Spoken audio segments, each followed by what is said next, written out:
बिसलरी बॉटलचं पाणी पिल्यानंतर ही मुलगी डायरेक्ट हॉस्पिटलमध्ये ॲडमिट झाली, तेही ICUमध्ये.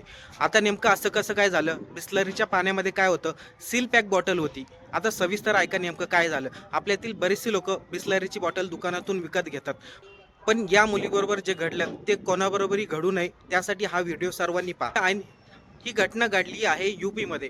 आई आणि मुलगी सोनाराच्या दुकानामध्ये गेले होते. त्या ठिकाणी तिला तहान लागते. त्यावेळेस दुकानाचा मालक त्यांना बिसलरीची बॉटल देतो. ती बॉटल सील पॅक असते, म्हणजे ती बॉटल उघडलेली नसते. त्यानंतर ती मुलगी ती बॉटल उघडते, पाणी पिते आणि त्याच्या काही सेकंदामध्येच तिला लगेच उलटी व्हायला सुरुवात होते. दुकान मालक आणि त्या मुलीच्या आईलाही समजलं नाही नेमकं मुलीला काय झालंय. पण त्यावेळेस त्या बिसलरी बॉटलमधील काही पाणी फरशीवरती पडलं आणि त्यामधून वाफा निघत होत्या. त्यांना लगेच समजलं या बिसलरीच्या बॉटलमध्ये ॲसिड होतं. आता बघा, सील पॅक बॉटल त्यामध्ये ॲसिड, हे कसं काय शक्य आहे? अगोदर त्या मुलीला तातडीने हॉस्पिटलमध्ये दाखल करण्यात आलं. आज ती ICUमध्ये ॲडमिट आहे. त्या मुलीच्या बॉडीमध्ये आतमधून भरपूर डॅमेज झाला आहे.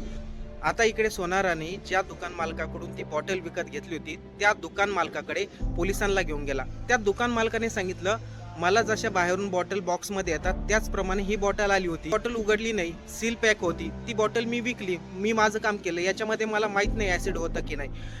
पण आता बऱ्याचशा मार्केटमध्ये अशा बॉटल आल्यात त्याच्यावरती बिसलरीचं नाव लिहिलेलं असतं, पण स्पेलिंगमध्ये भरपूर मिस्टेक असतो. आपण ती स्पेलिंग पूर्ण वाचतच नाही. बिसलरी नाव दिसतं, आपण लगेच विकत घेतो आणि ती पाणी पितो. आजकाल पिण्याच्या पाण्यामध्ये देखील खूप मोठा घोटाळा चालू आहे. त्यामुळे इथून पुढे कुठेही बिसलरीची बॉटल किंवा कोणत्याही पाण्याची बॉटल विकत घेत असाल तर पाणी अगोदर चेक करून घ्या. त्याच ठिकाणी ती बॉटल उघडा, बॉटलवरती डेट एक्सपायरी वगैरे सर्व चेक करा, त्यानंतरच पिण्याची बॉटल विकत घ्या. कारण की याच पिण्याच्या बॉटलमुळे आज ती मुलगी ICUमध्ये ॲडमिट आहे.